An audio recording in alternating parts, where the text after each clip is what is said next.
ஓம் கந்தா போற்றி, கடம்பா போற்றி, கதிர்வேலா போற்றி, ஆறுபடை வீடு கொண்ட முருகா போற்றி. என் பிள்ளையே, இன்று உன் மீது கடுமையான கோபத்தில் இருக்கிறேன். காரணம் என்னவென்றால், இந்த பதிவினை நீ முழுமையாக கேட்டு தெரிந்து கொண்டு நான் சொல்லக்கூடிய விஷயத்தை நீ செய்தாக வேண்டும். அப்போதுதான் என் கோபமானது தணியும். உன் இல்லத்தை தேடி நான் வருவேன். இல்லை என்றால் நீ அலட்சியம் செய்து கொண்டே இருந்தால், என் வார்த்தையை மீறி செய்து கொண்டே இருந்தால் நிச்சயம் உன் இல்லத்தை தேடி வரமாட்டேன். இது இந்த முருகனின் ஆக்ரோஷமான கட்டளையும் கூட. அதனால் என் தங்க பிள்ளையே, என்னை குளிர்விக்க வேண்டும். உன் உள்ளம் தேடி நான் வர வேண்டும் என்றால் இந்த பதிவினை கேட்டு நான் சொல்லும்படி நீ நடந்து கொள்ள வேண்டும். அப்படி நடந்து கொண்டால் மட்டுமே இந்த முக்கியமானது உன் வாழ்க்கையில் நினைத்தபடி நினைத்தது நடக்கும். உன் இல்லம் தேடி நான் வருவேன். இது இந்த அப்பனின் சத்திய வாக்கு. அதனால் என் தங்க பிள்ளையே, பலமுறை சொல்லியும் கூட விஷயங்களை நீ தவற விட்டு விட்டாய். இன்றும் தவறவிட்டால் பிறகு நடக்கக்கூடிய விஷயத்திற்கு நான் பொறுப்பாக மாட்டேன். ஏனென்றால் பல விஷயத்திற்கு உனக்கும் புரிய வைக்க வேண்டும் என்று முயற்சி செய்தேன். நீ அதை புரிந்து கொள்ளும் அளவிற்கு பக்குவப்படுத்தவில்லை. இது நம் அப்பன் நமக்கு என்ன சொல்லப் போகிறார் என்று நீ கருத்தில் கொள்ளவில்லை.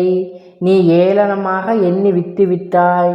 இனிமேலும் உன் வாழ்க்கையில் அலட்சியமாக எண்ணிக்கொண்டே இருந்தால் நடக்கக்கூடிய காரியத்திற்கு நான் பொறுப்பாக மாட்டேன்.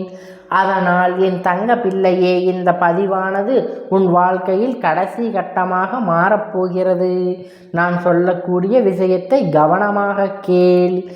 என் செல்ல பிள்ளையே, என் சில விஷயத்தை எண்ணி அழுது கொண்டே இருக்கிறாய். என் தங்க பிள்ளையே, பல விஷயத்தை நான் சொல்லிவிட்டேன். ஏனென்றால் நீ இழந்தது கெட்ட விஷயம். துரோகம் செய்த விஷயத்தை தான் இழந்து கொண்டிருக்கிறாய். பின் எதற்காக அழுது கொண்டே இருக்கிறாய்? நான் சொல்லியும் மீறி அழுது கொண்டே இருக்கிறாய். நான் சொல்வது உண்மைதானே? உன் அப்பன் உண்மையைத்தான் சொல்கிறேன், ஒப்புக்கொள். நான் ஏற்கனவே உன் வாழ்க்கையில் சொல்லியிருந்தேன். நீ நினைத்தது நான் நடத்தி கொடுப்பேன். நீ அழாமல் தைரியமாக இரு. நீ கெட்ட விஷயத்தை தான் இழந்திருக்கிறாய். பின் எதற்காக நீ அழுது கொண்டே இருக்கிறாய்? நான் உனக்கு துணை இருக்கும் பொழுது வழி நடத்தி கொண்டே இருக்கிறேன். உன் வாழ்க்கை ஒவ்வொரு விஷயத்திலும் உனக்கு துணையாக இருந்தும் கவசமாக மாறி உன் வாழ்க்கையில் எவருக்கும் தண்டனையை கொடுக்க வேண்டுமோ அவருக்கு தண்டனையை பாடத்தையும் கற்பிக்க வேண்டும் என்று உறுதியாக இருக்கிறேன். அவர்களுக்கு நான் நிச்சயமாக பாடத்தை கற்பிப்பேன். அவர்களுக்கு நடந்த விஷயத்திற்கு கண்டிப்பாக தண்டனைகள் அவர்களுக்கு கிடைக்கும். அப்படி என்று ஒவ்வொரு முறையும் உனக்கு எடுத்து சொல்லியும் புரிய வைத்து கொண்டு இருக்கிறேன். என் மீது அவநம்பிக்கை இல்லாமல் தினம்தோறும் நடந்த விஷயத்தை எண்ணி எண்ணி நீ அழுது கொண்டே இருக்கிறாய். இந்த அப்பன் மனம் கவலையாகவும் இருக்கிறது. உன் மீது கோபமாகவும் வருகிறது. ஏனென்றால் கிளிப்பிள்ளைக்கு சொல்வது போல நான் சொல்லிக்கொண்டே இருந்தும் காரணம் உனக்கு உறுதி நிலையே எவரும் இல்லை. வாழ்க்கை ஏமாற்றக்கூடிய மனிதரோடு நீ தெரிந்து கொண்டிருக்கிறாய். ஒவ்வொரு தருணமும் சுயநலத்திற்காக பழகி கொண்டிருக்கிறார்கள். அதனால் தானே உன் வாழ்க்கையை வந்து அனைத்து நிலைகளையும் செய்து கொண்டிருக்கிறேன். பிறகு நீ விஷயத்தை இழந்து விஷயத்தை எண்ணி எண்ணி கதறிக்கொண்டே இருந்தால் உண்மையான உறங்காமல் இரவு பகல் பாராமல் நீ அழுது கொண்டே இருக்கிறாய். நான் சொல்வது உண்மைதானே? உண்மை என்றால் ஆம் அப்பனே என்று எனக்கு பதில் மெசேஜை அனுப்பி வைத்து வேண்டும். இப்போது உன்னுடைய அசைவுகளை நான் பார்த்து கொண்டேதான் இருக்கிறேன். நீ என்ன செய்கின்றாய்? என்ன செய்து கொண்டிருக்கிறாய்? நீ என்ன செய்ய சிந்தித்து கொண்டிருக்கிறாய்? மனதில் எதை நினைத்து நீ அழுது கொண்டிருக்கிறாய் என்று அனைத்தும் அறிந்தவன் நான். இந்த முருகன் என்னிடம் நீ எதையும் மறைக்க முடியாது. எப்படி மறைத்தாலும் இந்த அப்பன் உன்னிடம் இருந்து கண்டுபிடித்து விடுவேன். உன் நாவிலேயே எல்லாம் வைத்து விடுவேன்.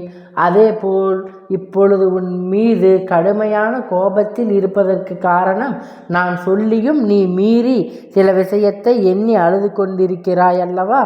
அதுதான். அது கூட பரவாயில்லை. சில விஷயத்தை உன்னை விட்டு விலகிவிட்டது. என்னிடம் பேச மாட்டாயா? என்னிடம் இருக்க மாட்டாயா? என்னிடம் வார்த்தைகளால் நீ பேச மாட்டாயா? உன்னை நான் பிரிந்துவிட்டு மிகப்பெரிய துயரத்தில் இருக்கிறேன் என்று புரியாதவர்களிடத்தில் போராடி கொண்டிருக்கிறாய். என் தங்க பிள்ளையே, இந்த போராட்டம் உன் வாழ்க்கையில் கஷ்டத்தை தான் கொண்டு வருமே தவிர சந்தோஷத்தை ஒரு நாளும் கொண்டு வராது.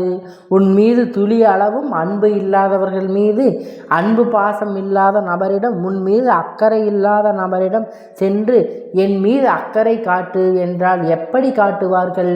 என் தங்க பிள்ளையே, உண்மையான அன்பு என்பது இருவருக்கும் இருக்க வேண்டும். ஆனால் ஒருவருக்கு பணத்தாசையும் ஒருவருக்கு அன்பும் இருந்தால் புரியாது. என் தங்க பிள்ளையே, சில விஷயம் உன்னிடத்தில் இருந்து நான் பிரித்து வைத்திருக்கிறேன் என்றால் நிச்சயமாக உன்னை கஷ்டப்படுத்துவதற்காக பிரித்து வைத்திருக்கிறேன். வாழ்க்கை எதிர்காலத்தை நீ கஷ்டப்படக்கூடாது என்பதற்காகத்தான் பிரித்து வைத்திருக்கிறேன். ஆனால் நீயோ அதை புரிந்து கொள்ளாமல் எனக்கு கஷ்டம் வந்துவிட்டது, அந்த உறவு இருந்தால்தான் என் வாழ்க்கையை வாழ்வேன், அந்த உறவு இருந்தால்தான் நான் சந்தோஷமாக இருப்பேன், இப்படி என்று மனதுக்குள் புலம்பிக் கொண்டே இருக்கிறாய். ஆனால் என் தங்க பிள்ளையே, நான் சொல்வதை கவனமாக கேள். அந்த ஏமாற்றத்துக்குரிய உறவு உன் வாழ்க்கையில் இருந்தால் நிச்சயமாக உன் வாழ்க்கை முன்னேறாமல் இருந்துவிடும். அந்த பொய் சொல்லக்கூடிய உறவு உன் வாழ்க்கையில் இருந்தால் பொறாமை பிடித்து உன் வாழ்க்கையில் வரக்கூடிய செல்வங்களையும் சொத்துக்களையும் அதற்கேதான் சமர்ப்பணமாகுமே தவிர நீ அதை அனுபவிக்கவே முடியாது. நேரத்திற்கு ஏற்றவாறு மாறுவார்கள்.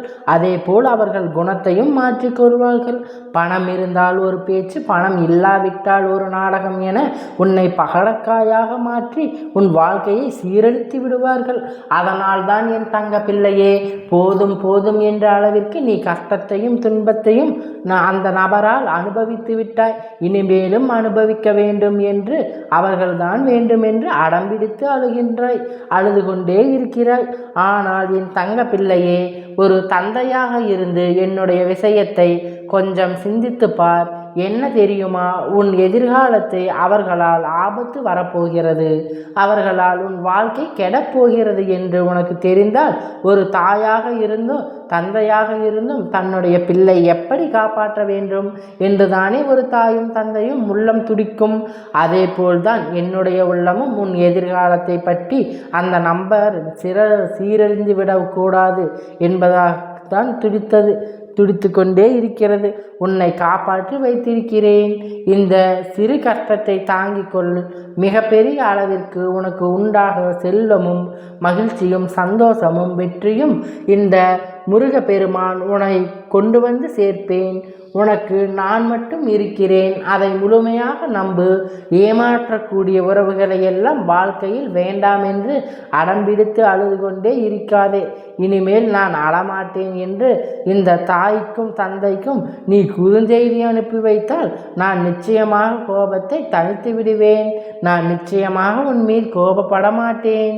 இது கூட அன்பு என்ற கோபம்தானே தவிர ஆதங்கம் என்ற கோபத்தில் இல்லை என் செல்லமே. இதை நீ புரிந்து கொள்வாய் அல்லவா?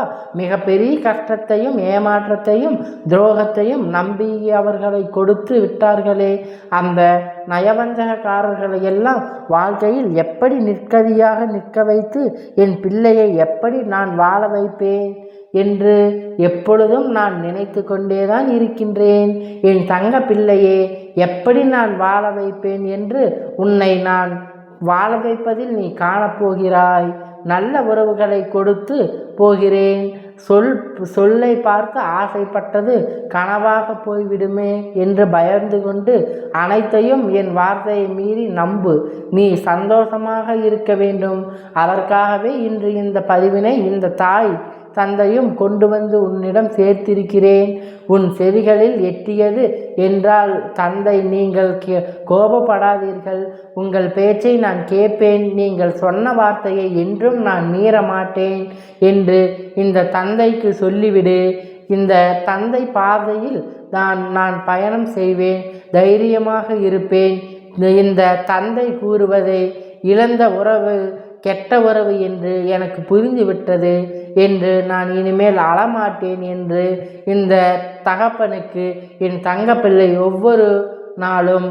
ஏனென்றால் இந்த தாய் உள்ளமானது என் தங்கப்பிள்ளை நல்லது செய்து நல்லது நடக்கும், நல்ல விதமாக பார்த்து கொள்ள வேண்டும். துரோகத்தால் துடிதுடித்து கொண்டிருக்கிற தனிமையில் இதை என்னால் பொறுத்து கொள்ள முடியாமல் என்னுடைய மனமானது அப்படியே எரிந்து கொண்டே இருக்கிறது. அதனால் நெருப்பால் ஆன என் தங்க பிள்ளையே, இனி ஒவ்வொரு தருணமும் இனிமேல் உனக்கு வெற்றியும், ஒவ்வொரு தருணமும் இனிமேல் உனக்கு வெற்றி மகிழ்ச்சியும் தான். இனிமேல் உன் வாழ்க்கை சந்தோஷமாக இருக்கப் போகிறது. உன் இல்லத்தில் நான் கொண்டு வந்து சேர்ப்பேன். அதனால் என் தங்க பிள்ளையே, இந்த தந்தையிடம் அழமாட்டேன் என்று மெசேஜை அனுப்பி வைப்பாயா? தைரியமாக இரு என் தங்க பிள்ளையே. கஷ்ட காலத்தையும் உன் வாழ்க்கையில் முன்னேற்றத்தை வந்து கொண்டே இருக்கிறது. உன்னை கஷ்டப்படுத்தியவர்களுக்கு அளவைக்க வரவில்லை. நல்லவர்கள் யார், கெட்டவர்கள் யார் என்று அனைத்தும் நீ தெரிந்து கொள்ள வேண்டும். அப்படி தெரிந்து கொண்டால் இன்னும் ஒரு முறை மற்றவர்களை ஏமாற மாட்டாய். இதை நீ புரிந்து கொள்ள வேண்டும்.